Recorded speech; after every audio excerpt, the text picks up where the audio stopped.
राजस्थान के झालावाड़ में सरकारी स्कूल के छत गिरने से 60 बच्चे दब गए, जिसमें 7 बच्चे की मौत हो गई और बच्चे जिंदगी और मौत से जंग लड़ रहे हैं। इतनी बड़ी दर्दनाक हादसा होने के बाद भी सरकार टीका टिप्पणी कर रही है। किसी तरह ग्रामीणों के सहयोग से मलबे को हटाया गया और बच्चे को निकालकर अस्पताल भेजा गया। बच्चे का कहना है कि छत गिरने से पहले छत में से कंकर एक एक करके गिर रहा था और शिक्षक को बताने पर भी उस पर ध्यान नहीं दिया गया और धीरे धीरे छत गिर गया, जिसमें मासूम बच्चे दब गए और 7 बच्चे की मौत हो गई। वहीं बच्चे जंग और मौत के बीच लड़ रहे हैं। ऐसी घटनाएं देश के अंदर कई राज्यों में होती रहती है।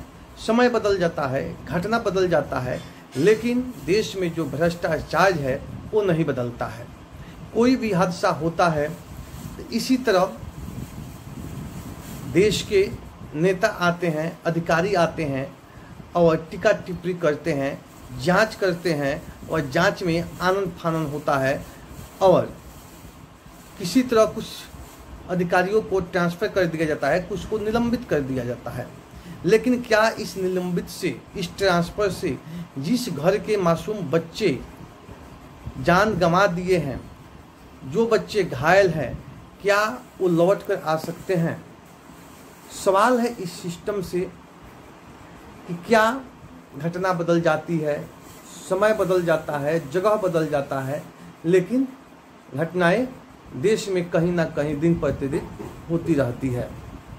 वहीं डीएम का कहना है कि इस स्कूल को पहले से शिक्षकों को सचेत किया गया था कि जो भी स्कूल जर्जर स्थिति में है उस स्कूल को बंद कर दिया जाए, लेकिन यहाँ पे न स्कूल बंद हुआ और न मरम्मत हुआ। सरकार की ऐसी नाकामी। वहीं वहाँ पे बीजेपी की सरकार है और बीजेपी की सरकार कह रही है कि यह कांग्रेस का भ्रष्टाचार का कारण है, लेकिन बीजेपी इतना दिन से वहाँ पर क्या कर रही थी? वहीं शिक्षा मंत्री का बयान है, इस मामले को छानबीन किया जा रहा है और सरकारी स्कूल को दुरुस्त किया जा रहा है। एक घटना घट जाने के बाद ऐसे बयान बराबर आया करती है, लेकिन घटना से पहले कभी भी ऐसी पुल हो, स्कूल हो, सड़क हो, जब जर्जर स्थिति में होता है तो उस पर सरकार की ओर से कोई ध्यान नहीं दिया जाता है। ये घटना राजस्थान की झालावाड़ के पिपलुदा स्कूल की है। किसी तरह मलबे को हटाने के लिए जेसीबी को लाया गया और अस्पताल में बच्चे गए, जहां पे डॉक्टर 5 बच्चे को मृत घोषित कर दिए, एक और बच्चे मर गया और बच्चे जंग और मौत के बीच लटके हुए हैं, वो लड़ रहे हैं। सवाल है, इन बच्चे को क्या कसूर था, उन अभिभावकों का क्या कसूर था और उन मासूम बच्चे को क्या कसूर था कि उनके साथ ऐसी हादसा हुई? ये हादसा इस सिस्टम की है, ये हादसा व्यवस्था की है, ये हादसा इस सरकार की है।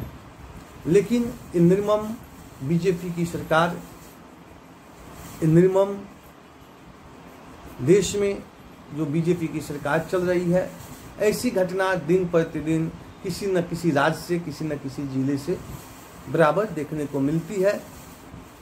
निर्दोषों को, मासूमों को दिन प्रतिदिन कहीं ना कहीं जान ले रही है। घटना होती है, लोग की जानें चली जाती है और एक राशि घोषित किया जाता है कि मृत परिजनों को इतना राशि दिया जाएगा। भ्रष्टाचार को रोका नहीं जाता है, अधिकारियों को दंडित नहीं किया जाता है। सरकार के जो नेता हैं, जो मंत्री विधायक हैं, वो आते हैं और मोटी रकम की घोषणा करते हैं और देश के प्रधानमंत्री कुर्सी पर बैठे बैठे शोक प्रकट कर देते हैं। बस इसी सिलसिला में ये देश चल रहा है और मासूमों को जान चली जा रही है, लेकिन कहीं से भ्रष्टाचार अपराध रुक नहीं रहा है। जब इस सरकार विद्यालय को, सरकारी विद्यालयों को नहीं छोड़ रही है भ्रष्टाचार की चपेट लेने से, तो क्या चीज़ को छोड़ेगी। जहाँ से देश का निर्माण होता है, जहाँ से समाज का निर्माण होता है, जहाँ से हम शिक्षित होते हैं, जहाँ से हम आगे बढ़ते हैं, उसी भवन को भ्रष्टाचार के शिकार बनाया जाता है। उसी भवन में, उसी जगह मासूम बच्चे दब के मर जाते हैं। तो इस सरकार केवल मोटी रकम को घोषणा करती है, लेकिन भ्रष्टाचार को नहीं रोक पाती है। जिस तरह से राजस्थान के झालावाड़ में छत गिरने से 60 बच्चे दबे थे, जिसमें 7 बच्चे की मौत हो गई है, 7 मासूमों की जान चली गई है, 7 परिजनों के जो मासूम बच्चे हैं उनको खो दिए हैं। इस ऐसी स्थिति में बस सरकार को एक ही चीज़ दिखाई देता है कि हम मोटी रकम देंगे, इस मामला को जांच किया जाएगा, लेकिन भ्रष्टाचार को कभी रोका नहीं जाएगा। तो आप देख रहे थे ग्राम स्वराज 24 न्यूज।